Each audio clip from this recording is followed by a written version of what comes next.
ओडिया जाति और ओडिया भाषार एंतुड़ीशाला एवं गुमुरी कांदुछि। मने पड़ुछि पंचसखांक कर्मभूमि और जन्मभूमि।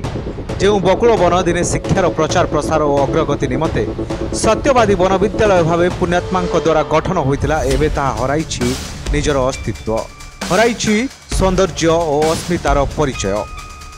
दिने यह भारतर थिला प्रथम मुक्त विद्यालय। यही शिक्षानुष्ठानटी 1909 मसीह पंडित गोपबंधु दास, पंडित नीलकंठ दास, पंडित गोदावरी मिश्र, पंडित कृपासिंधु मिश्र, पंडित लिंगराज मिश्र और आचार्य हरिहर श्रीजुक्त नंदकिशोर दासक मिलित प्रचेष्टार प्रतिष्ठित होता।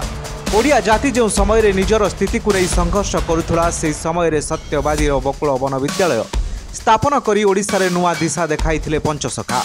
से मनीष तैयारी कारखाना आज अवहेलित हो पड़ रही। जराजीर्ण पंचसखांकर प्रतिमूर्ति आज अदरकारी हो पड़ी।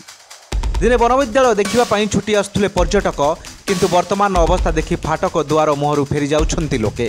कारण निशाड़ी आड़स्थली एवं पलटि जाइछि पंचसखांक कर्मस्थल। रक्षणाबेक्षण अभाव आज गुमुरी गुमुरी कांदुछि बकुल वन। पूज्यपूजा हेउ बा विभिन्न सभा समिति, खासकर अक्टोबर 9 एही दिन पुण्यात्मा को देखापी फूलमाल दे बहु मान्यगण्य व्यक्ति एवं भी श्रद्धांजलि अर्पण करुवा बेले लोक देखाणिया भाव समान ढंग से सरकार एवं प्रशासन मध्य अर्पण करुछंती श्रद्धांजलि। हेले राज्य सरकार अपारगता और जिला प्रशासन खामखियाली मनोभाव जो एवं भी अवहेलित हो पड़ रही से बकुल वन। उपयुक्त रक्षणाबेक्षण बिना यह पीठर उन्नयन उड़ी जाइछि। सरकार और प्रशासन अवहेला को नापसंद कर आगे आसछंती किछि स्वेच्छासेवी। पंडित गोपबंधु दास उद्यम जो बकुल वन परिकल्पना एवं तैयारी करा जायथिला एवं आगामी दिन में जैसे भविष्य वंशधर भविष्य में मनीषगढ़ा कारखाना तैयारी करने जो संकल्प एवं जो उद्यम करते 1995 मसीह प्रथम कर प्रसाद बाबू आसी रिमॉडलिंग कले। तापर प्रसाद बाबू आउ थे भी रिमॉडलिंग कले। द्वितीय बीजेडी सरकार भी से काम होता है रिमॉडलिंग कराइला, किंतु तार रक्षणाबेक्षण वर्तमान ना कांग्रेस रखिपारा ना बीजेडी रखिपारा ना कौन समय भी आमर बकुल वन सुरक्षा रक्षा करा जाय पारलानी।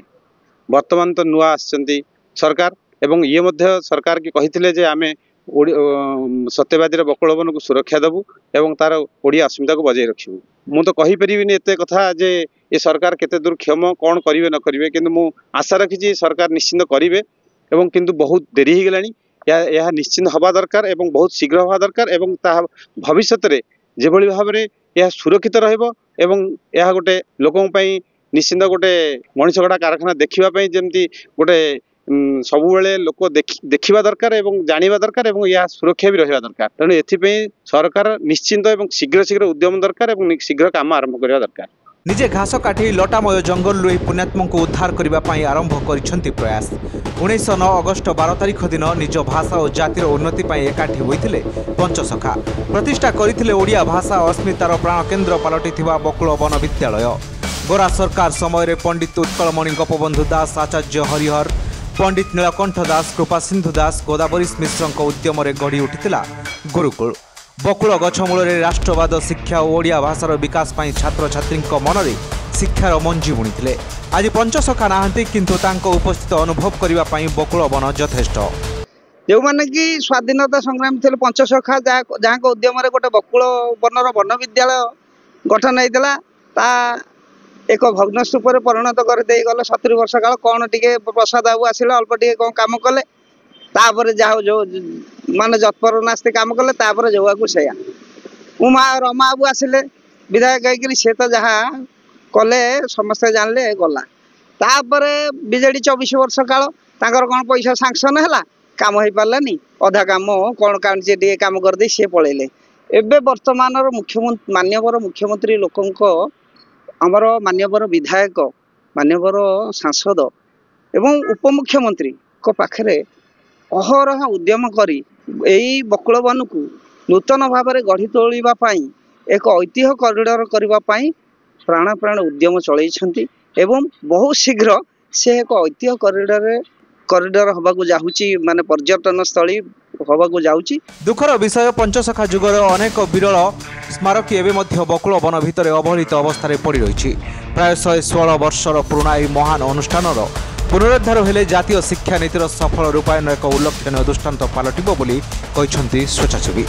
गत सरकार माननीय पूर्वतन मुख्यमंत्री जितेबले आसी ओडिया आदर्श जो ओडिया विश्वविद्यालय जो प्रतिष्ठा करते से समय बकुल बनर कथाटा से भूली जाई नथिले सेतेबेले निश्चित भाव बकुल बन गोटे 30 कोटी टंकार व्यय बराद करी से प्रथम पर्यायर 10 कोटी टंका मंजूर होता जोटा 9 कोटी 78 लक्ष 46,000 ऊर्ध्व टंका पाखापाखि मंजूर होता एवं आपंकर देखिए जो से टेंडर टी कार्यक्रम आरंभ हो जाता जो सरकार आसी पूर्व ओबीसीसी से कार्यक्रम आरंभ करता तेणु आम सरकार को अनुरोध करूँ या निहाती भाव गुरुत्व देवे और बकुल बन प्रति जो अन्याय होती जनसाधारण विचार करेंगे। 2006 मसीह बकुल बनर महक फेरई आने उद्यम हो आसुछि। 2006 रु 2008 भितर 5 कोटी अनुदान में बकुल बनर सौंदर्यकरण होता। राधाकुंड श्यामकुंड मुक्ताकाश रंगमंच चंदन पोखरी पुनरुद्धार सह आलोकीकरण होता। पर आउ 8 कोटी अनुदान करथिले मध्य कौनसी कारणवश संपूर्ण पुनरुद्धार कार्य ए पर्यंत होई पारि नाही। जहाँ जेपरी जेमिति भाबरे जो ढंगरे हबार कथा ताहा हेई पारुनी सेथिपई आपण माने एते आग्रहरी प्रश्न पचारिचंती केवल सत्यवादीर जनता नुहंती सारा ओडिशार बुद्धिजीवी एवं गणमाध्यम बकुल बनर स्थिति और परिस्थिति नहीं चिंतित और व्यथित मध्य लाभ किछि हुएनी। सत्यवादीवासी किछि नियारा सेमानक भावना को सम्मान दियंतु बकुल बनर सुरक्षा करंतु पंचसखांकर मर्यादा रखंतु बकुल वन सत्यवादी हाईस्कूल जोड़ाक इतिहास ऐतिह्य सहित जड़ित सेठी टिके निस्वार्थपर सेवा करंतु यदि आपण माने राजनीति को सेवा बोली भावी थांती और जदि रोजगार बोली भावी थांती तबे जहाँ करूचन ता करंतु समय उत्तर दब मन रखिब भूलिब नाही प्रत्येक पाप पई प्रायश्चित करबा पड़े। आपण माने पचारिथवार आपनको धन्यवाद। दुईपद कहि मो हृदय को मु शांत करिथवारु निजको गौरवान्वित मन करछि आज शुभ अवसर में धन्यवाद। एक शुणी ओडिया जेतिकी खुशी होउछंती सेतिकी चिंता प्रकट करिसंती कारण कोटी कोटी टंका खर्च हेउछि किंतु परवर्ती समय रक्षणाबेक्षण अभावरु जराजीर्ण अवस्था पड़ी रहुछि एई बकुल वन। एई विद्यालयर आदर्श आभिमुख्य विषय रे वर्तमान पीढ़ी को अवगत कराइबा पई यार मूल ढांचा अनुरूप विकास करा जिवो। एहा द्वारा राज्यर विभिन्न स्थानरु विद्यालयर छात्र छात्री माने स्थान परिदर्शन करिवे यार ऐतिह्य संपर्क ज्ञान अर्जन करिवे यह पर्यटकों को मध्य आकृष्ट करिवो। 1909 मसीह सत्यवादी बकुल वन में पंचसखांक द्वारा निर्माण करा जाइथिला मनीष तैयारी कारखाना से मनीष तैयारी कारखाना आज अवहेलित बा जराजीर्ण अवस्था पड़ी रही। या प्रति यदि सरकार दूरदृष्टि न देवे आगामी दिन में निश्चित संपूर्ण भाव में परिचय हजई बसिब बकुल वन। पुरी सत्यवादी मनोज कुमार प्रधान का रिपोर्ट कलिंग टुडे लाइव।